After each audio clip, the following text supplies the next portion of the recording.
Good morning, beautiful people. I am following my hot, sexy husband to the garden to pick. It is, what day is it, Sam? Is it mid-July? It's almost mid-July. We finally got some decent rain, but it's been really dry. And the weeds are really going crazy. As you can see, this is the 2 rows where I had the onions. After I harvested the onions, the weeds just went wild. And if you guys saw our earlier garden views, this was where all the garlic was. And of course we harvested all of it, and now it just looks like a yard. But we're going to turn this over and add some more peat moss, sand, and compost, and then cover it if I ever get to that. Let me show you our peppers real quick, and then I've got to start picking. These were all volunteer zinnias from last year. They're doing really well. So here are peppers. Pepper plants are doing fine. Nothing wrong with them, but this one's just slow. I mean, we might have a few little tiny little peppers on it. It was a bell, some type of bell pepper. I can't even remember. That's the bad thing. I have the worst memory trying to recall the different varieties that I grow. Now, I think these are the Tampiquino, Serrano, or I can't remember the name of it. I'll have to look it up. Do you remember, Sam? I think it was Tampico. Tampico something. Serrano. And then this is a California. Actually, this one has a thing in it. Yay, I'm winning. California Wonder. I wonder where a pepper is. I don't even see one. So they're just a little slow. I may hit them with some fertilizer, some compost. This is a jalapeno, and we've harvested several off of that already. And this is some type of, I don't know if it was a jalapeno or what, but this is a little plant that Nolan bought at some kind of festival. Some people were selling plants, and it was a teeny tiny little plant, and he just had to have it. So that's his plant. And then these gorgeous slicing tomatoes, excuse me. These gorgeous slicing tomatoes are just, they're getting so big. And the chickens are eyeing them and wishing they could get to them.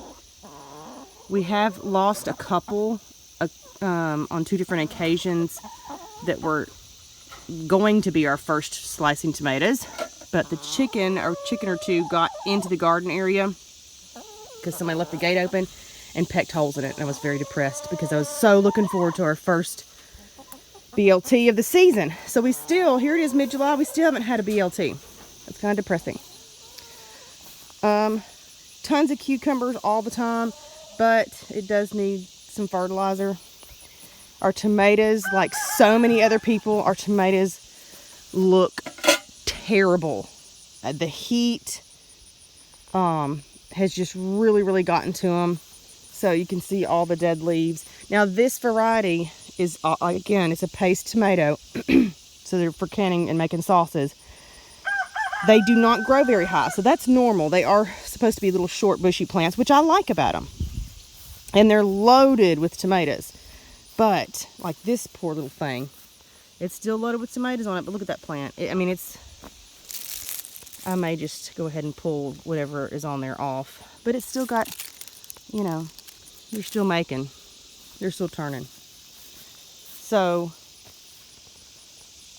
we've been pulling off tons and tons and tons of tomatoes. And what I do is I just, and this is a tip of the day. I think I had it on a video from last year. But what I do is, because I'm not making salsa all the time, not salsa, I'm not making sauce all the time. I do it in a huge, giant batches. So until I get enough tomatoes, what I'll do is take my tomato when they're ripe, cut off the stem right here, throw it in a Ziploc bag, fill the Ziploc bag up, throw them in the freezer. Then when you thaw them out, take them out the night before you want to make sauce, leave them in the sink, and when they thaw out, their skins fall right off. There's no blanching to get the skins off or anything. It's the best thing ever. And this was our lady peas, right? Yep. Okay, so the last video we did, you couldn't really see. There was no blossoms or anything. So in a few weeks, we've gone from a few small plants to tons and tons and tons and tons of lady peas. I mean, they are just crazy thick. So those are going to be ready before you know it. And thankfully, we've got a pea sheller. Excited about that.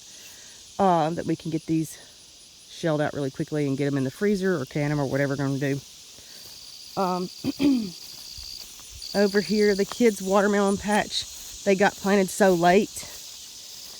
And with the horrible lack of water that we've had, the rain, they have had to water them pretty frequently, but I have to keep reminding them because before you know it, they don't realize how much time has gone by. And I'm like, have you watered your watermelons? But anyway, so they've got, you know, some growing. I don't think they're going to have enough to sell. I think it's just going to be for personal use. But I could be wrong. Maybe they'll surprise me and start really putting out more melons. Let's see. It's got some here. Actually, Isaac's are doing better. He's got a big one right there. One here. You can see that. One there. We put little flags. We learned that last year because they are so camouflaged. So we've learned to mark them. So then we don't have to guess.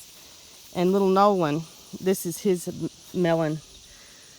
Oh God, I've got to look it up because I can't remember what kind of melon it is. Mom brain here. It's a small melon. And he got it from Baker Creek. So this one may be getting close. This is one of the first ones that... Anyway, it's a new variety. This thing is loaded with little tiny melons. So we're excited about that. My berries are doing not near as good as they did last year. But again, they haven't had a lot of water. I've had to water them a couple of times. Oh, look, here's one of our volunteer okras. Sam, we got okra over here.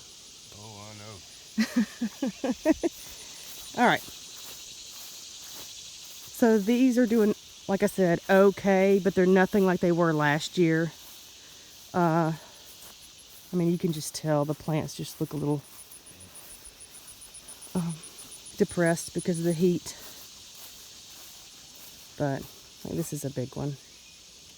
But not as big as they normally get. They normally get huge. Y'all remember, y'all saw, if you've watched our channel since last year, you saw how big these berries can get. So anyway, not near as successful as last year, but at least we're getting something. Same thing with our raspberries.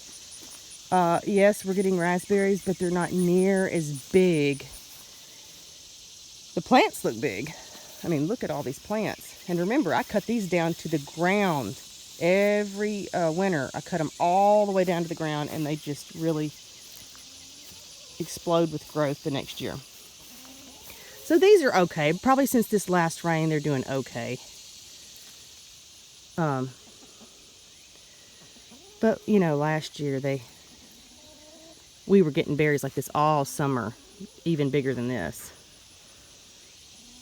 I hope we get at least a few jars of raspberries because my favorite is raspberry jam. However, my daughter Eva is obsessed with them, and before I even get them in the door, she's eaten the entire amount that I've picked. So I may have to hide them. Or the week that she goes to camp may be my week to actually get enough to make some jam with them.